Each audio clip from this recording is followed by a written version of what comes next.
Por que você consegue passar 3 horas no sofá vendo série atrás de série, mas não consegue sentar 15 minutos para estudar aquilo que você mesma disse que queria aprender?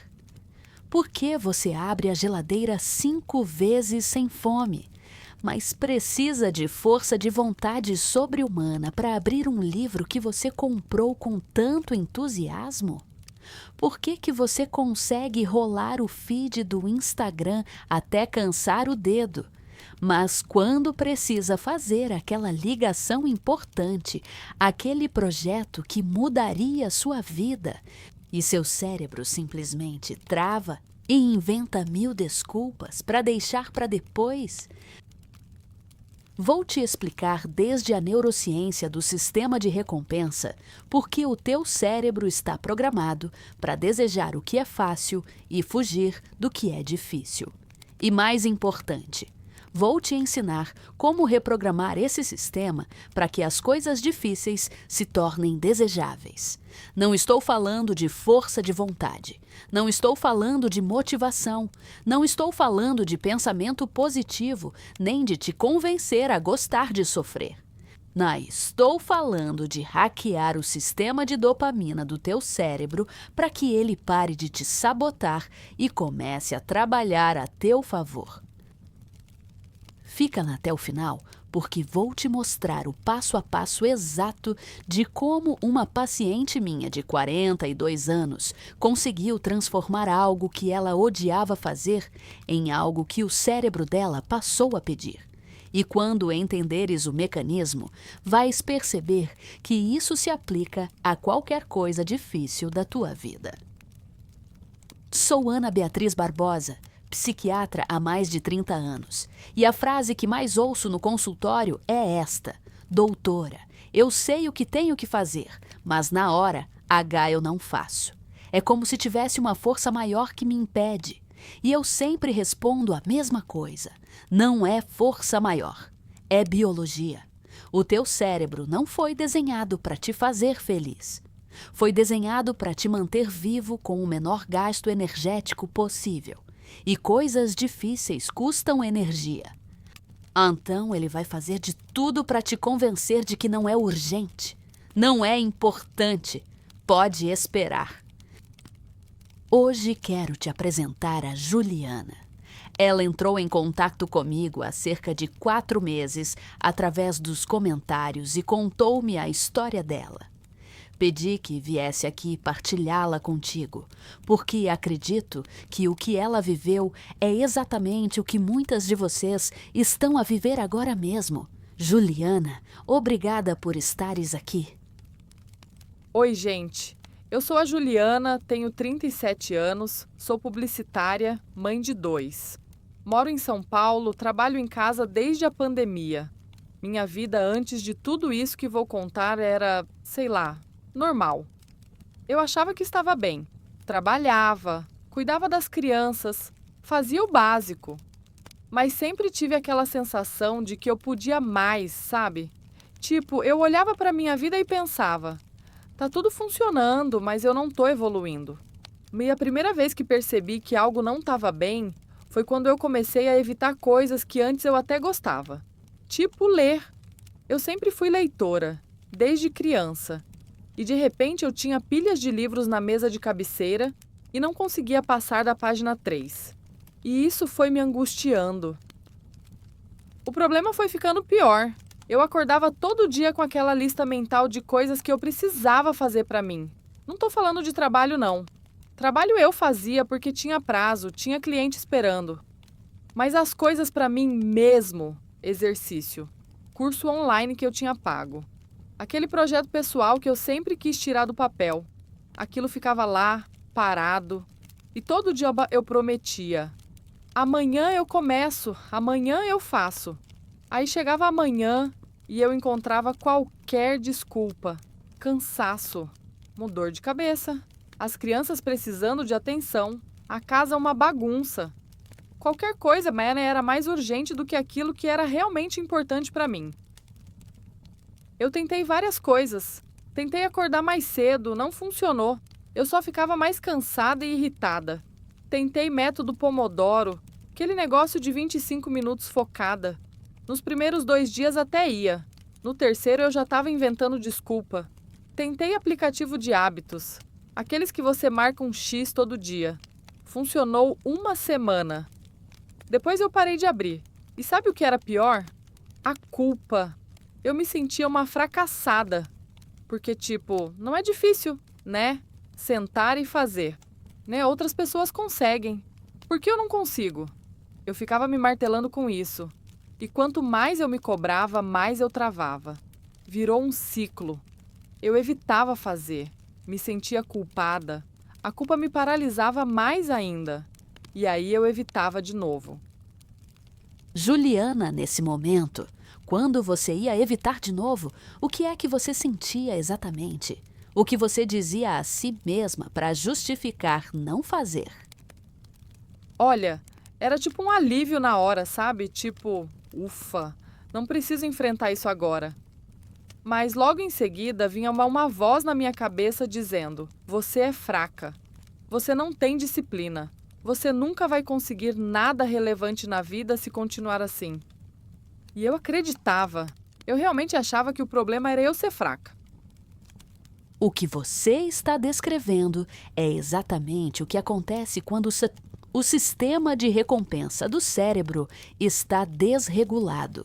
Não tem nada a ver com fraqueza. Tem a ver com biologia. Mas continua, por favor. Então, o ponto de virada foi num domingo específico. 15 de outubro do ano passado, eu lembro certinho. Eu estava no quarto das crianças ajudando meu filho mais velho com um projeto de ciências da escola. E ele estava empolgadíssimo, falando sem parar sobre vulcões, sobre como ia fazer a maquete, o que ia apresentar. E eu olhei para ele e pensei: quando foi a última vez que eu senti essa empolgação por alguma coisa minha? Mas quando foi a última vez que eu acordei animada para fazer algo que não fosse obrigação? E naquele momento eu percebi: eu não estou ensinando meu filho a ser disciplinado. Eu estou ensinando ele a desistir das coisas dele. Porque era exatamente o que eu fazia. Toda vez que ele me via desistir de malhar, desistir de ler, desistir daquele meu projeto, eu estava mostrando para ele que é normal prometer e não cumprir. E eu não queria isso para ele. Aquilo me atravessou. Na segunda-feira eu não tentei mudar tudo de uma vez. Eu escolhi uma coisa, a mais ridícula possível: ler 10 minutos antes de dormir. Não 1 hora, não um capítulo. 10 minutos. E eu fiz uma coisa esquisita. Eu peguei o livro que eu mais queria ler, que era um romance policial que eu estava doida para começar, e deixei ele em cima do travesseiro de manhã. Quando eu fui deitar à noite, ele estava ali, olhando para mim. E eu pensei: são só 10 minutos. Se eu odiar, eu paro. Os primeiros dias foram horríveis. Eu ficava inquieta. Pegava o celular, levantava para beber água. Meu cérebro inventava 1000 desculpas, mas eu insistia. 10 minutos, só 10. E uma coisa começou a acontecer. Depois de uns 5 dias, eu comecei a ficar curiosa para saber o que ia acontecer na história. E aí eu lia 15 minutos, depois 20. Não porque eu estava me obrigando, porque eu queria. Depois de uns 15 dias, eu apliquei a mesma lógica para o exercício. Não fui para a academia. Eu coloquei o tênis do lado da cama. De manhã, quando eu acordava, a primeira coisa que eu via era o tênis.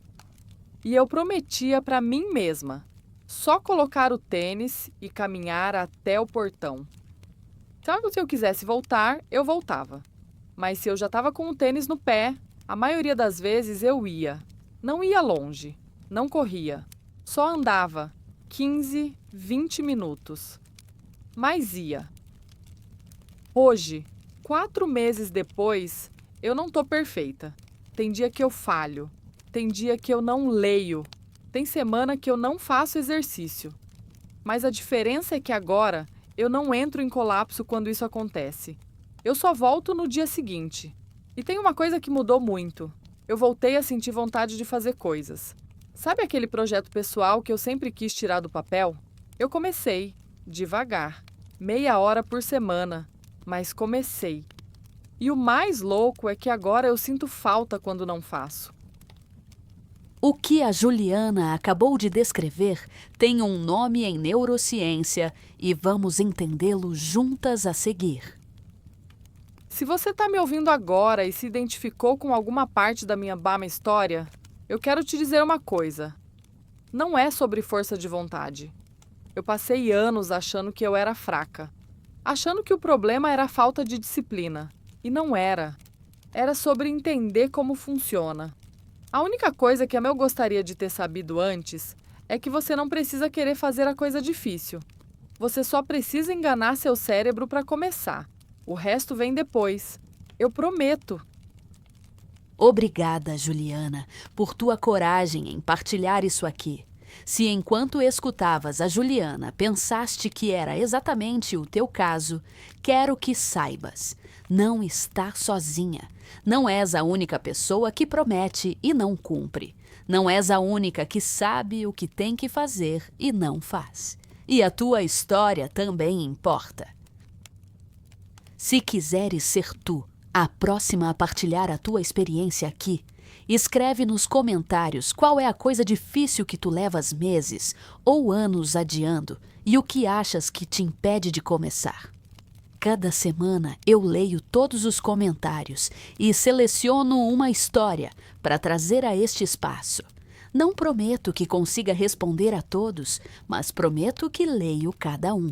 E quem vem aqui partilhar faz isso para ajudar outras, não só para si mesma, porque foi isso que a Juliana fez hoje. E agora vem a parte que preciso que entendas. O que a Juliana viveu tem uma explicação. E quando entenderes essa explicação, vais entender também por que falhaste antes. Não porque não és capaz, não porque és fraca, mas porque ninguém te ensinou como funciona realmente o teu cérebro nisto. Deixa eu te contar sobre o circuito mesolímbico de recompensa. Esse é o nome técnico. Em linguagem simples, é o sistema do teu cérebro responsável por decidir o que é desejável e o que não é. A maioria das pessoas pensa que esse sistema responde ao prazer, que tu fazes coisas porque elas te dão prazer. Errado. Completamente errado. O sistema de recompensa não responde ao prazer, responde à expectativa de prazer. A dopamina liberada antes de obteres a recompensa, não durante. Pensa num slot machine, aquelas máquinas de cassino. O que vicia não é ganhar, é a expectativa de ganhar. O momento antes de as rodinhas pararem. Aquele segundo onde tudo é possível. É ali que a dopamina dispara. Quando tu finalmente ganhas, o prazer é menor do que a expectativa. E o teu cérebro funciona exatamente assim. Ele não quer a recompensa. Ele quer a promessa da recompensa. E coisas difíceis, por definição, têm recompensa atrasada. Tu só vais ver resultado daquela dieta daqui a 3 meses. Só vais ver resultado daquele curso daqui a 6 meses. Só vais ver resultado daquele projeto daqui a 1 ano. E o teu cérebro olha para isso e diz: não tem dopamina aqui, passa. Enquanto isso, o Instagram promete recompensa a cada 3 segundos. Scroll, dopamina. Scroll, dopamina. A série na Netflix promete recompensa a cada 20 minutos quando termina o episódio e começa o próximo. A comida promete recompensa instantânea. E o teu cérebro vai sempre escolher o caminho de menor resistência com maior promessa de dopamina imediata. Sempre. Não é força de vontade que te falta, é estratégia para enganar esse sistema. Aqui está a pergunta que quero que faças a ti mesma agora.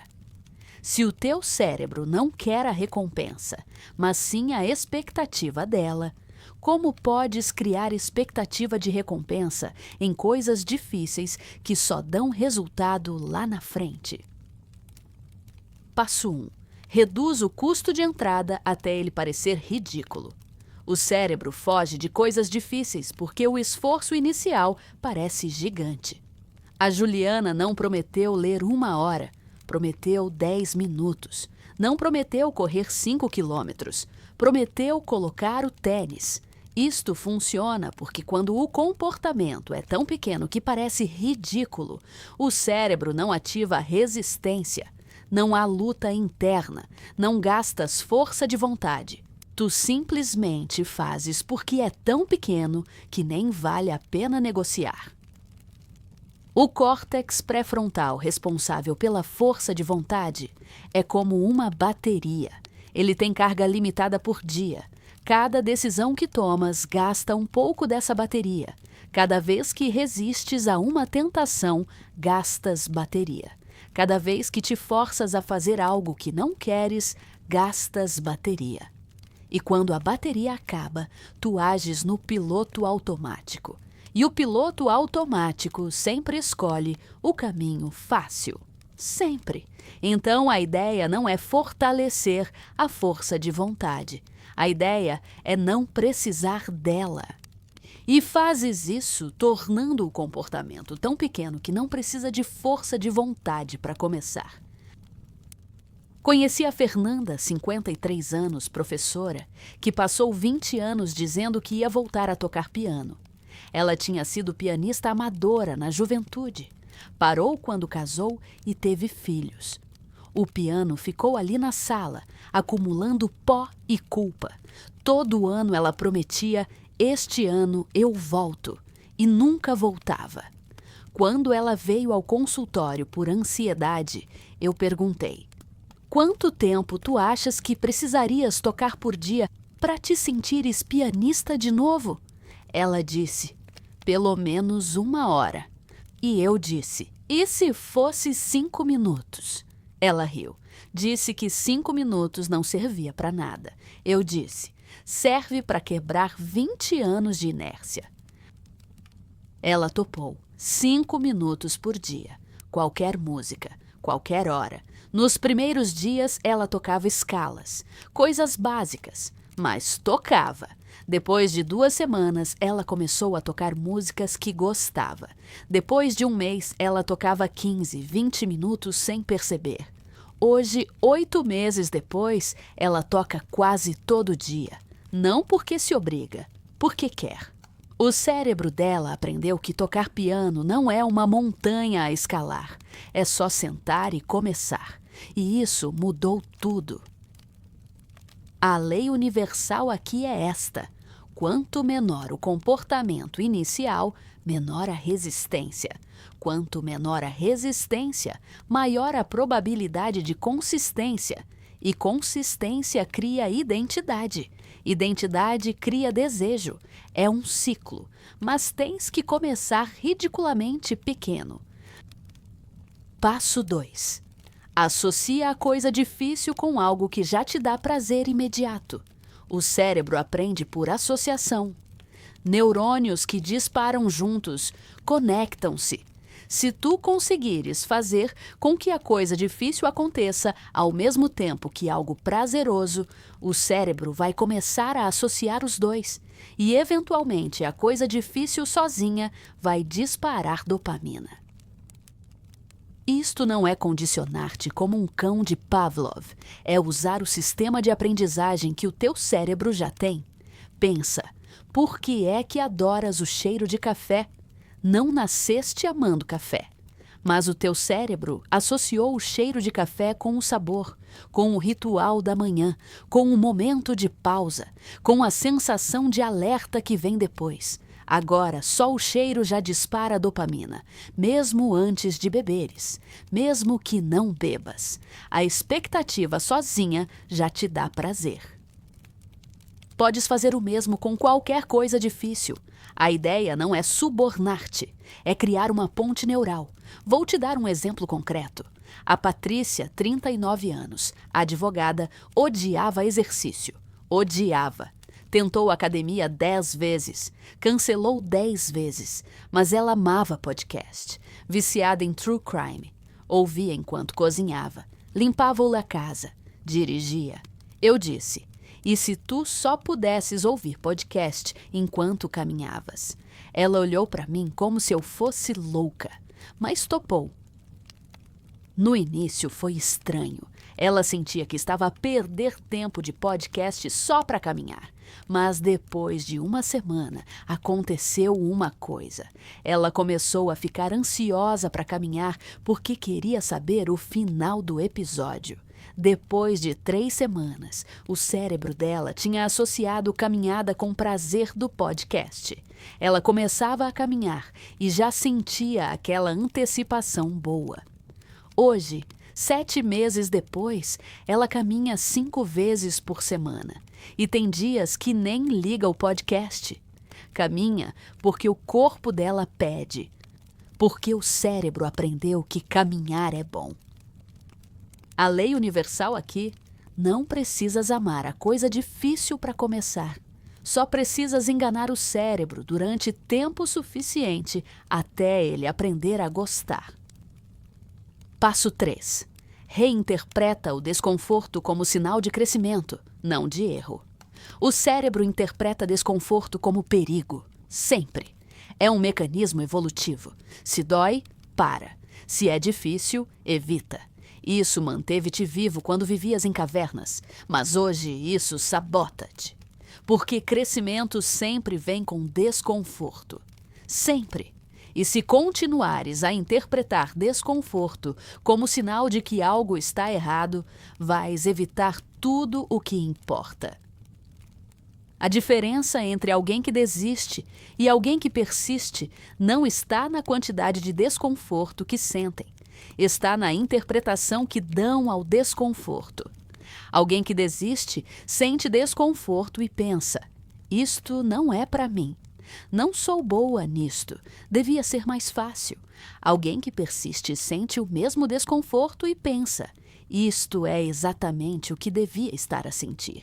Estou a crescer. Estou no caminho certo. Mesma sensação física. Interpretação oposta. Resultado oposto. E aqui está o que precisas entender. Tu podes escolher a interpretação. Não podes escolher se vai sentir desconforto ou não. Isso é biologia. Mas podes escolher o que esse desconforto significa. E essa escolha muda tudo. Carol, 44 anos, dentista, inscreveu-se num curso de especialização que ela queria fazer há anos. Nas primeiras aulas, ela sentiu-se burra. Toda a gente parecia saber mais. Ela não entendia metade dos termos. Ficava ansiosa. Pensava em desistir. Quando ela me contou isso, eu perguntei: o que é que esse desconforto significa para ti? Ela disse: que eu não devia estar aqui. Que fiz a escolha errada. Eu disse: e se significasse que estás exatamente onde precisas estar? Que estás a aprender algo novo? Que o teu cérebro está a criar conexões que não existiam antes? Ela ficou em silêncio. Depois disse: nunca pensei assim. Na aula seguinte, quando ela sentiu aquela ansiedade de não entender, ela disse a si mesma: isto é o meu cérebro a crescer. Não mudou o desconforto, mas mudou a relação dela com o desconforto. Ela parou de evitar, parou de se sabotar. Terminou o curso. Hoje trabalha na área que sempre quis. E sempre que sente desconforto em algo novo, ela sorri e diz: o meu cérebro está a crescer. A lei universal. Desconforto não é sinal de erro, é sinal de expansão.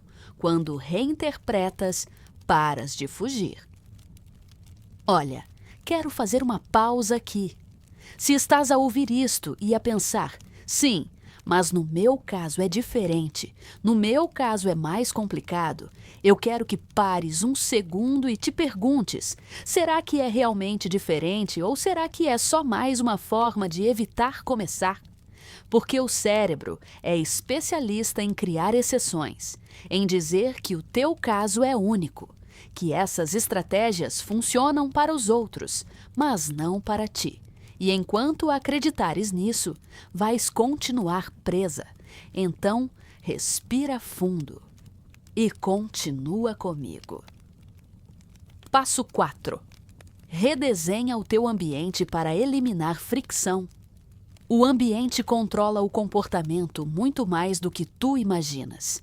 A maioria das tuas decisões não é tomada pelo teu córtex pré-frontal racional.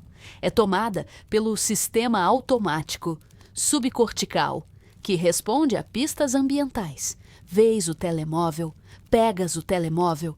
Vês o chocolate, comes o chocolate. Vês o sofá, sentas no sofá. Não há decisão consciente, é automático.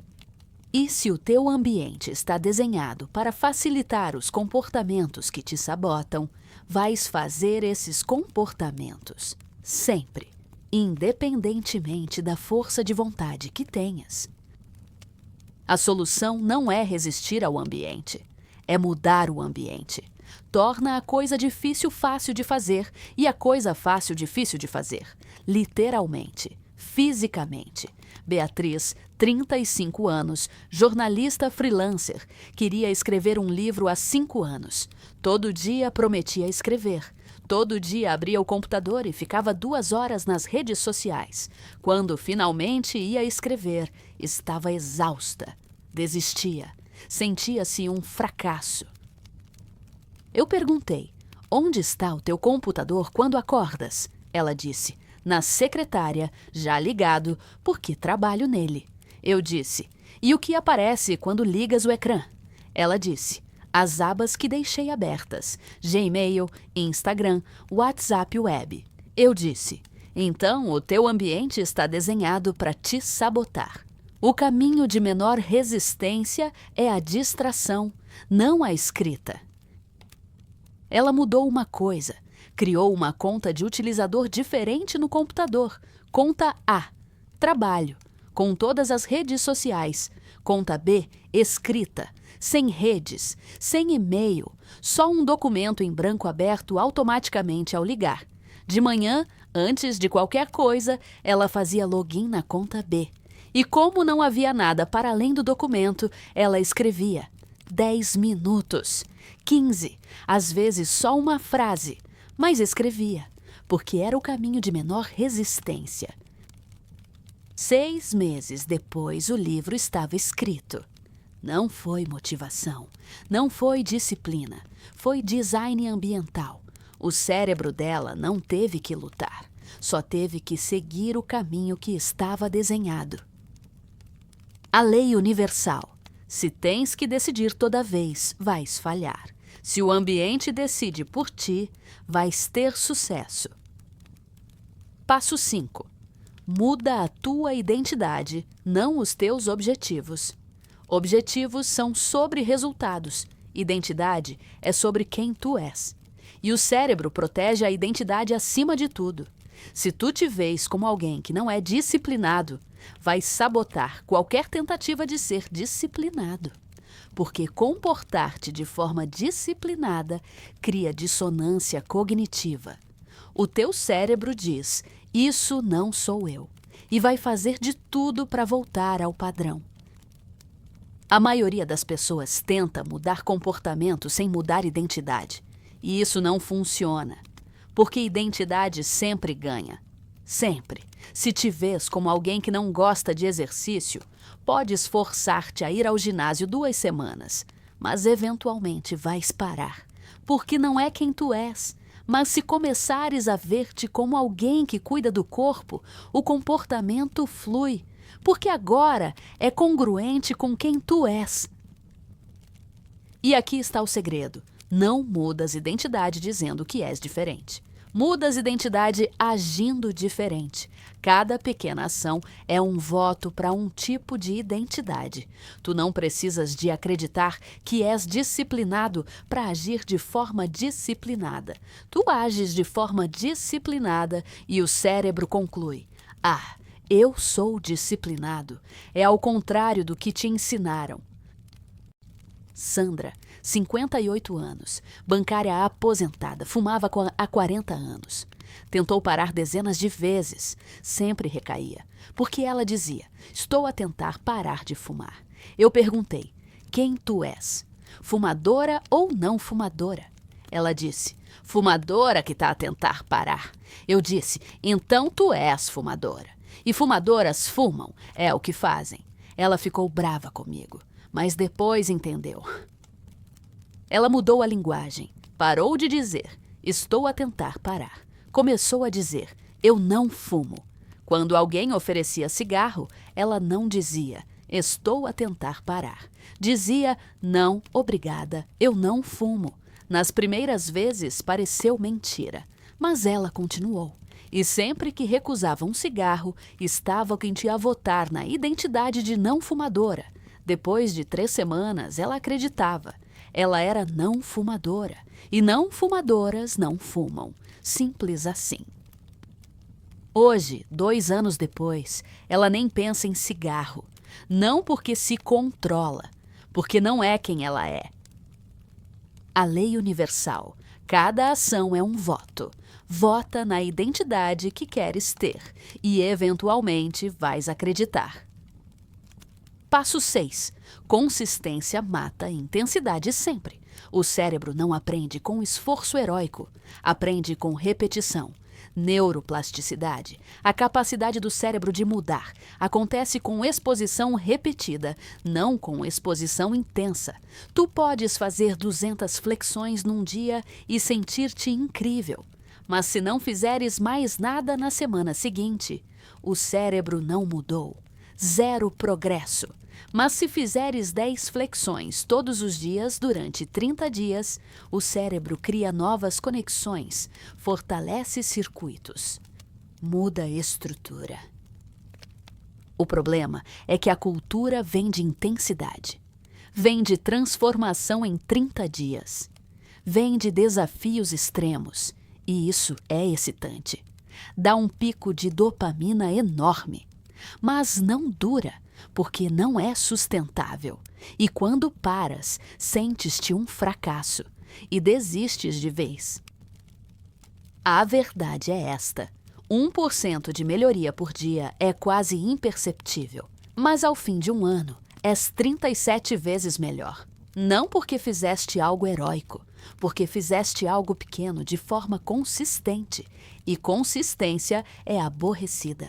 Não dá stories bonitos, não dá picos emocionais, mas funciona sempre. Renata, 62 anos, professora de história, tinha artrose nos joelhos. O médico disse: precisa fortalecer a musculatura. Recomendou fisioterapia. Ela foi 2 vezes. Parou, disse que era chato, doloroso, que não via resultados. 1 ano depois, a dor piorou. Voltou ao médico. Ele disse a mesma coisa. Ela veio a mim frustrada. Eu disse: tu queres resultados rápidos ou queres resultados reais? Ela disse: reais. Eu disse: então esquece intensidade. Faz 3 exercícios, 1 minuto cada, todo dia. Ela disse: só 3 minutos? Isso não faz nada.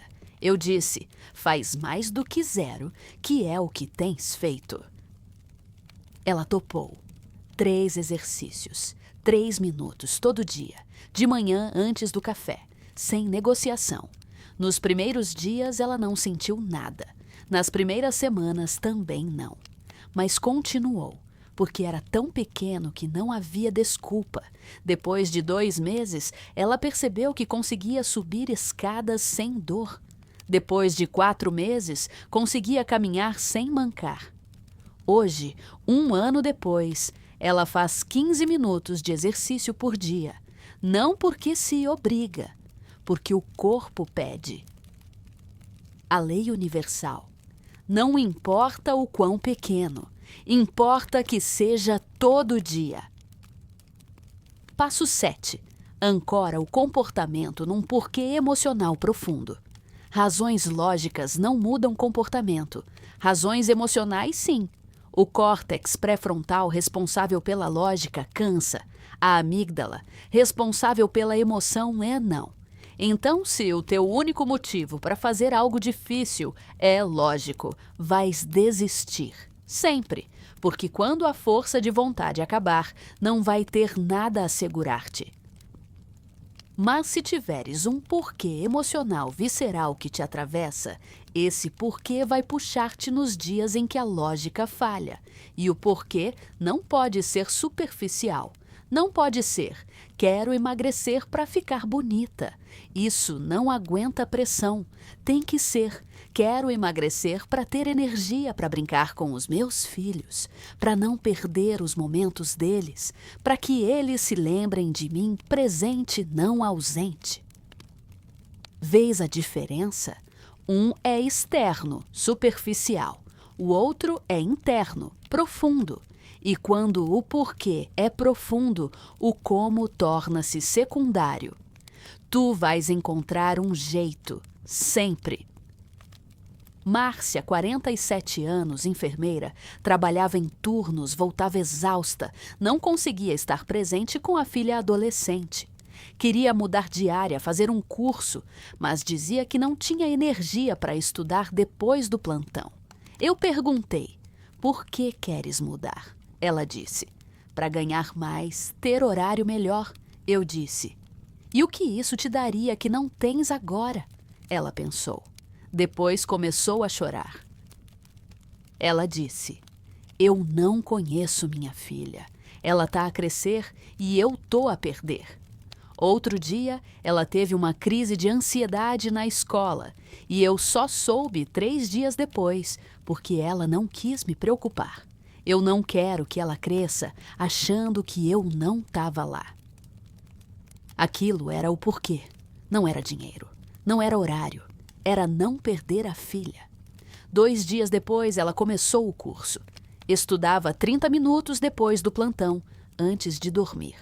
Exausta. Mas estudava. Porque sempre que pensava em desistir, via a cara da filha. E isso era maior que o cansaço. A lei universal encontra o porquê que te faz chorar e vais encontrar forças que não sabias que tinhas. Agora preciso te dizer uma coisa que talvez seja difícil de ouvir, mas é importante. Eu sei que tu queres mudar. Eu sei que estás cansada de prometer e não cumprir. Eu sei que a frustração é real e valido isso tudo. Mas aqui está a verdade incômoda. Enquanto continuares a esperar o momento certo, a segunda-feira perfeita, o dia em que vais acordar motivada, não vai acontecer. Porque esse dia não existe. Esse dia é uma fantasia que o teu cérebro criou para justificar a inércia. A mudança não acontece quando te sentes pronta. Acontece quando decides começar sem estar pronta. E isso assusta, porque significa abrir mão do conforto da desculpa. Significa assumir responsabilidade. E responsabilidade dói. Mas é o único caminho. Podes continuar a esperar. Ou podes começar ridiculamente pequeno hoje. Agora. E sei que parece assustador, mas é a única coisa que funciona. Passo 8. Dá a ti mesma permissão para falhar sem colapsar. A expectativa de perfeição mata mais sonhos do que a preguiça. Porque quando defines que tens que fazer algo todo dia sem falhar, estás a criar uma armadilha. No dia que falhares, e vais falhar porque és humana, vais entrar em colapso emocional. Vais pensar, estraguei tudo. Já que falhei hoje, tanto faz, desisto. E pronto, acabou. Mas e se falhares e não for o fim? E se puderes falhar e continuar? Isso muda tudo, porque agora não és refém da consistência perfeita. És livre para ser imperfeita. E a liberdade para falhar é o que te permite continuar. O objetivo não é nunca falhar, é voltar rápido quando falhares. Não deixar um dia virar uma semana, não deixar uma semana virar um mês. Lúcia, 51 anos, designer gráfica, começou a meditar. 10 minutos por dia. Fez 20 dias seguidos. No 21º dia, esqueceu. Ficou arrasada. Disse, pronto, perdi a sequência. Não adianta mais. E parou. 3 meses depois, veio ao consultório deprimida. Eu perguntei, ainda meditas? Ela disse, não, falhei. Eu disse, falhaste um dia e transformaste um dia em 3 meses. Ela ficou em silêncio. Eu disse, e se tivesses voltado no dia seguinte? Ela disse, mas eu tinha quebrado a sequência. Eu disse, e daí? A sequência não importa. O que importa é não desistir. Ela recomeçou naquele dia. Fez 14 dias seguidos. Depois falhou de novo. Mas dessa vez voltou no dia seguinte. Hoje, 6 meses depois, ela medita 4, 5 vezes por semana. Não é perfeito, mas é real. E real é melhor que perfeito sempre. A lei universal. Autocompaixão não é fraqueza, é o que te mantém no jogo. Passo 9. Usa a regra dos 2 dias. Nunca pules 2 dias seguidos. Esta é uma regra simples, mas poderosa. Tu podes falhar um dia. Vida acontece. Cansaço acontece. Imprevistos acontecem. Mas não podes falhar 2 dias seguidos, porque 2 dias vira hábito. 2 dias vira inércia. 2 dias é o cérebro voltando ao modo antigo. 1 dia é interrupção. 2 dias é decisão. Então, mesmo que no 2º dia tu faças a versão mínima do comportamento, faz. Não precisa ser completo. Não precisa ser perfeito. Só precisa acontecer. Porque o que importa não é a intensidade de um dia, é a direção ao longo do tempo. Vera, 65 anos, aposentada, queria voltar a pintar. Tinha sido pintora amadora. Parou há 10 anos quando o marido ficou doente e ela virou cuidadora tempo integral. Ele faleceu. Ela ficou perdida. Queria pintar de novo, mas dizia que tinha perdido a mão, que não ia sair nada bom, que nem valia a pena. Eu disse, pinta uma pincelada por dia. Ela riu. Disse, uma pincelada. Eu disse sim. Uma, só para não quebrar 2 dias. Ela topou. Alguns dias pintava uma pincelada. Outros dias pintava 10 minutos. Outros dias pintava 2 horas. Mas nunca deixava passar 2 dias. Nunca. E hoje ela pinta quase todo dia. Já fez 3 quadros. Está a planear uma exposição pequena. E sempre que alguém pergunta como ela voltou, ela diz, uma pincelada de cada vez. A lei universal. Protege a sequência, mas não sejas refém dela. 1 dia pode, 2 não. Passo 10. Celebra o sistema, não só o resultado. O cérebro aprende com reforço. Se só celebras quando atinges o objetivo final, vais passar meses sem reforço. E sem reforço, o comportamento morre. Mas se celebrares cada vez que segues o sistema, estás a reforçar o comportamento independentemente do resultado. E, eventualmente, o resultado vem. Sempre vem. Mas só se o sistema se mantiver. A maioria das pessoas foca no resultado. Quero perder 10 quilos. Quero terminar o curso. Quero escrever o livro. E enquanto não atingem, sentem-se falhadas. Isso é insustentável, porque resulta em meses de esforço sem recompensa emocional.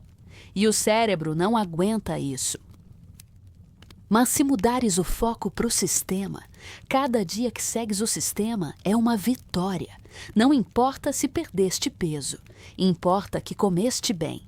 Não importa se terminaste o curso, importa que estudaste. Não importa se escreveste o livro, importa que escreveste. E cada vitória pequena liberta dopamina. E dopamina reforça o comportamento. e o comportamento repetido traz o resultado. Helena, 33 anos, arquiteta, queria passar num exame de certificação internacional. Estudou 6 meses, fez o exame, reprovou por 3 pontos, entrou em colapso. Disse: perdi 6 meses, foi tudo inútil. Eu disse: reprovaste no exame, mas seguiste o sistema 6 meses. Isso não é inútil, isso é incrível. Ela disse: mas não passei. Eu disse: ainda não, mas vais passar, porque o sistema funciona. Ela voltou a estudar, mas dessa vez celebrava cada semana de estudo, cada simulado completo, cada capítulo terminado. Não esperava o resultado para sentir-se vitoriosa. Sentia-se vitoriosa pelo processo. Fez o exame de novo. Passou, mas disse uma coisa que me marcou. Mesmo se não tivesse passado, teria valido a pena, porque me tornei alguém que não desiste. A lei universal: apaixona-te pelo processo, não pelo resultado.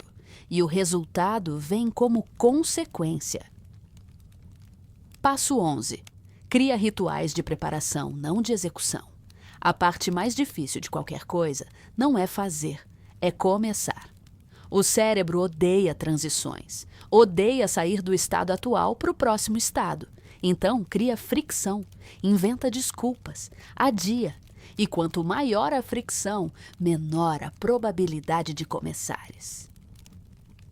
A solução é criar um ritual de preparação tão pequeno e tão automático que ele te coloca em movimento antes de o cérebro perceber. Não um ritual de execução, que é longo e cansativo. Um ritual de preparação que é só o empurrão inicial. Pode ser colocar a roupa de exercício. Só isso. Não precisas de sair de casa. Só veste a roupa. Pode ser abrir o ficheiro. Só isso. Não precisas de escrever. Só abre. Pode ser preparar o espaço. Só isso. Não precisas de começar. Só prepara. E o que acontece é que uma vez que começaste a preparação, a probabilidade de continuares é gigante, porque já estás em movimento. E corpo em movimento tende a continuar em movimento. Rita, 42 anos, contabilista, odiava fazer exercício de manhã. Prometia toda noite que ia acordar e fazer. Acordava, via a cama quentinha, o frio lá fora, e desistia.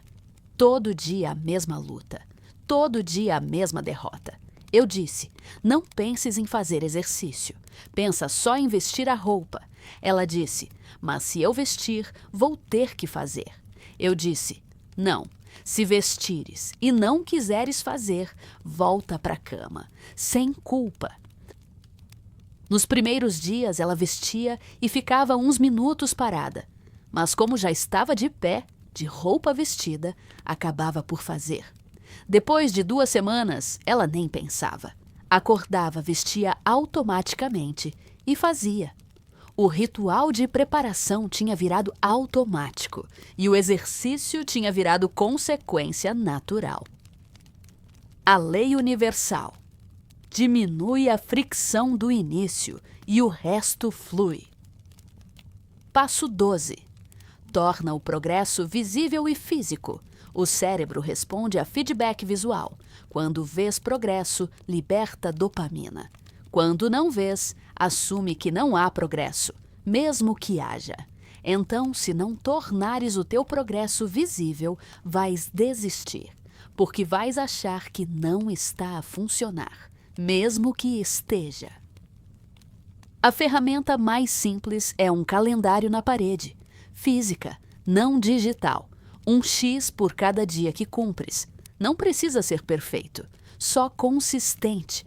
E cada X que colocas é uma microvitória, é reforço visual, é prova concreta de que estás a mudar. E o cérebro precisa dessa prova, porque mudança interna é invisível, mas mudança visual é inegável. Cristina, 54 anos, tradutora, queria aprender alemão. Começou 3 vezes. Desistiu 3 vezes. Dizia que não via progresso, que estudava e estudava e continuava a não perceber nada. Eu disse: tu vês o teu estudo? Ela disse: como assim? Eu disse: tens registro visual de cada dia que estudaste? Ela disse: não, só estudo. Eu dei-lhe um calendário. Disse: cada dia que estudares, mesmo que sejam 5 minutos, marca um X. No final do mês, conta quantos X tens. Ela fez. No primeiro mês teve 18X. Ficou frustrada. Disse: só 18. Eu disse: 18 é infinitamente mais que 0. E é mais que o mês passado. Continua. No segundo mês teve 23. No terceiro teve 27. E começou a perceber: o alemão não melhorava de um dia para o outro. Melhorava ao longo dos meses. Hoje, 8 meses depois, ela tem uma sequência de mais de 100 dias. Ainda não fala alemão fluente, mas fala. E ela olha para o calendário cheio de X e sabe: eu sou alguém que não desiste. A lei universal. Se não vês o progresso, o cérebro assume que ele não existe. Torna-o visível. Antes de continuar, quero que pares e penses comigo. Dos 12 passos que te dei até agora, qual é o que mais te incomoda? Qual é o que te fez pensar: sim, mas eu não consigo fazer isso? Presta atenção, porque esse é exatamente o passo que tu mais precisas. O cérebro resiste ao que funciona, sempre. Então, se algo te incomodou, não é porque não serve para ti. É porque serve demasiado. E isso assusta. Agora vem a parte que pode doer, mas que precisa ser dita. Eu sei que tu te esforças. Eu sei que tentas. Eu sei que há dias em que acordas cheia de intenção e terminas o dia cheia de culpa. Valido isso. Valido o quanto é difícil. Mas aqui está a verdade. Tu sabotas-te. E sabotas-te de formas que nem percebes. Cada vez que dizes: vou começar na segunda. Cada vez que dizes: hoje não dá, amanhã eu faço. Cada vez que tornas o objetivo tão grande que fica impossível começar. Estás a sabotar-te. E a parte mais difícil de aceitar é esta: não é inconsciente. E tu sabes, lá no fundo tu sabes. E por quê? Porque mudança assusta. Porque ser a versão de ti que cumpre promessas, que faz o difícil, que não desiste, significa abrir mão da desculpa. Significa responsabilidade. Significa que se falhares, não tens ninguém para culpar. E isso é aterrador. Então o cérebro prefere a autossabotagem. Porque a autossabotagem permite-te continuar a ser vítima. E vítima não tem responsabilidade. Mas aqui está o reenquadre. Tu não és fraca, és assustada. E isso é humano. Mas ser assustada não te impede de agir. Só te impede de agir se deixares. Então reconhece: sim, tenho medo. Sim, vou sabotar-me. Mas vou fazer mesmo assim. Vou começar ridiculamente pequeno. E quando o cérebro tentar sabotar, vou voltar no dia seguinte. Sem drama, sem colapso, só voltar. Segunda confrontação. Vamos falar de identidade. Tu dizes: eu não sou uma pessoa disciplinada. Eu não sou uma pessoa que consegue. Eu sempre fui assim. E enquanto continuares a dizer isso, vais continuar a ser isso. Porque identidade não é descoberta, é criada. Cada vez que dizes: eu sou assim, estás a votar nessa identidade. Estás a reforçá-la. Estás a torná-la mais real. E eu sei que parece verdade. Porque tens anos de evidência. Tens anos de tentativas falhadas. Tens anos de promessas não cumpridas. Mas isso não define quem tu és. Define quem tu foste. E quem tu foste não precisa ser quem tu és, a não ser que continues a votar nisso. Aqui está o que quero que entendas. Cada pequena ação é um voto. E tu podes começar a votar diferente hoje. Não precisas acreditar que és disciplinada para agir de forma disciplinada uma vez. Só precisas agir e depois agir de novo e de novo. E eventualmente o cérebro vai olhar para trás e dizer: espera, eu sou disciplinada. Olha a evidência. Mas tens que criar a evidência primeiro. Crença vem depois. Ação vem antes. Terceira confrontação. Culpa versus responsabilidade. Não é culpa tua que o teu cérebro esteja programado para evitar coisas difíceis. Não é culpa tua que a dopamina funcione assim. Não é culpa tua que a sociedade te bombardeie com distrações constantes. Isso não é culpa. Isso é contexto. Mas é responsabilidade tua o que fazes com isso. É responsabilidade tua criar um ambiente que te ajude. É responsabilidade tua começar pequeno. É responsabilidade tua voltar quando falhares. Isso não é culpa. Isso é poder. Porque culpa paralisa. Responsabilidade empodera.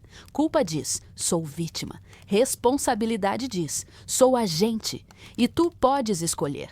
Podes continuar a culpar o cérebro, a biologia, as circunstâncias. E vais ter razão, mas vais continuar presa. Ou podes assumir responsabilidade. E isso dói, mas liberta. Quarta confrontação. Tu estás à espera de quê? Estás à espera de te sentires pronta? Não vais sentir. Estás à espera do momento perfeito? Não existe. Estás à espera de motivação? Motivação vem depois da ação, não antes. Então estás à espera de quê? A verdade é que não estás à espera de nada. Estás a evitar. E tudo bem. Mas chama pelo nome. Não é espera, é medo. E medo não desaparece. Tu ages apesar dele. E sim, isso é assustador. Mas sabes o que é mais assustador? Chegares ao fim da vida e perceberes que passaste décadas a evitar, que tiveste a capacidade, tiveste a oportunidade, mas não tiveste a coragem. Isso é mais assustador que qualquer desconforto temporário. Então decide, agora, não amanhã, agora. Deixa eu simplificar tudo o que te disse até agora. Porque eu sei que foram muitos passos, muita informação, e o cérebro fica sobrecarregado. Então aqui estão os 5 passos essenciais. Só 5. Se fizeres só isto, já muda tudo. Passo 1. Escolhe um comportamento. 1. Não 3. Não 5. 1. E torna-o tão pequeno que parece ridículo. Tão pequeno que não precisas de motivação para fazer. 5 minutos, 10 minutos, uma página, uma flexão, o que for, mas ridiculamente pequeno. Passo 2. Faz todo dia, mesmo nos dias maus, mesmo nos dias ocupados, especialmente nesses dias.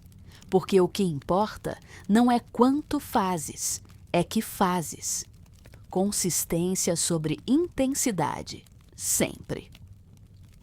Passo 3. Marca num calendário físico, 1 X por cada dia. Põe o calendário onde vês todo dia. Cozinha, quarto, casa de banho, onde vires. E cada X é uma vitória. Celebra, literalmente. Sorri, diz a ti mesma, fiz, porque reforço positivo funciona. Passo 4. Quando falhares, e vais falhar, não deixes passar 2 dias. Volta no dia seguinte. Sem drama, sem culpa. Só volta. Porque o que mata não é falhar uma vez. É desistir depois de falhar. Passo 5. Lembra-te do porquê. Nos dias difíceis, quando não quiseres fazer, pergunta: por que comecei isto? E se a resposta não te atravessar emocionalmente, encontra um porquê mais profundo. Porque porquê superficial não aguenta pressão. porque profundo aguenta tudo.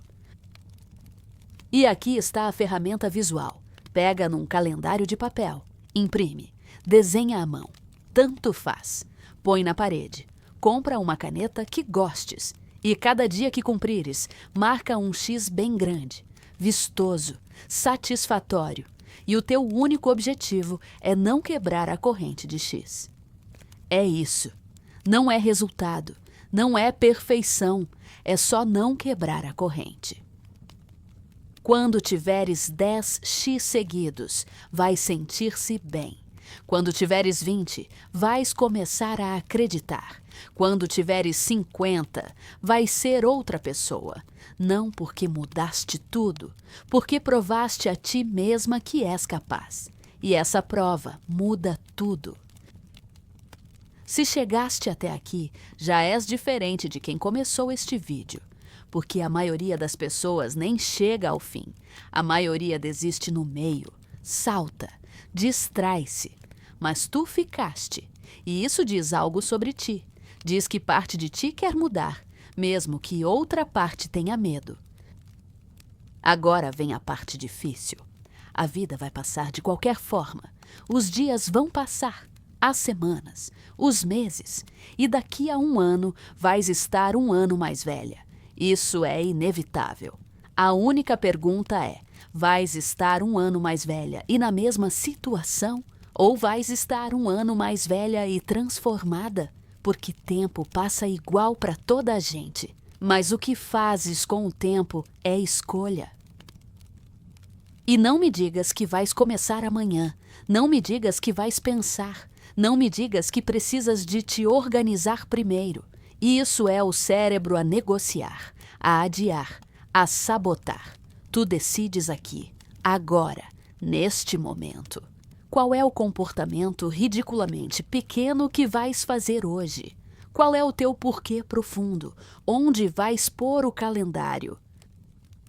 Não precisas de partilhar comigo. Não precisas de prometer em voz alta. Só precisas de decidir, em silêncio, para ti mesma. E depois fazer. Hoje, não amanhã. Hoje. E quero que saibas uma coisa. Eu acredito em ti. Não te conheço. Não sei quem és. Não sei o que viveste. Mas acredito em ti. Porque já vi centenas de pessoas nesta mesma situação. Já vi centenas de pessoas que achavam que não eram capazes. E eram. E tu também és. Só precisas acreditar o suficiente para começar. O resto vem. Agora, se este vídeo fez sentido para ti, faz 3 coisas. Primeira, subscreve este canal e ativa as notificações, porque toda semana trago conteúdo assim, baseado em ciência, sem enrolação, sem motivação vazia, só o que funciona. Segunda, vai nos comentários e escreve qual foi o teu maior aprendizagem deste vídeo. Não precisa ser longo, pode ser uma frase, uma palavra, mas escreve, porque escrever é comprometer-te. E eu leio todos, todos mesmo, e respondo quando posso. E às vezes seleciono histórias para trazer aqui, como a da Juliana hoje.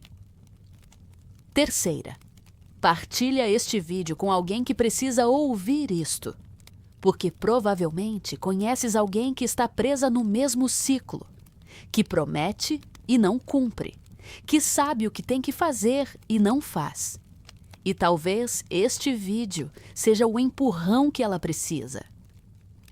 Somos uma comunidade de pessoas que escolhem crescer, que escolhem enfrentar o difícil, que escolhem não desistir. E tu já és parte dela, só por teres ficado até aqui, só por teres ouvido, só por estares a considerar começar. Já és parte. Bem-vinda.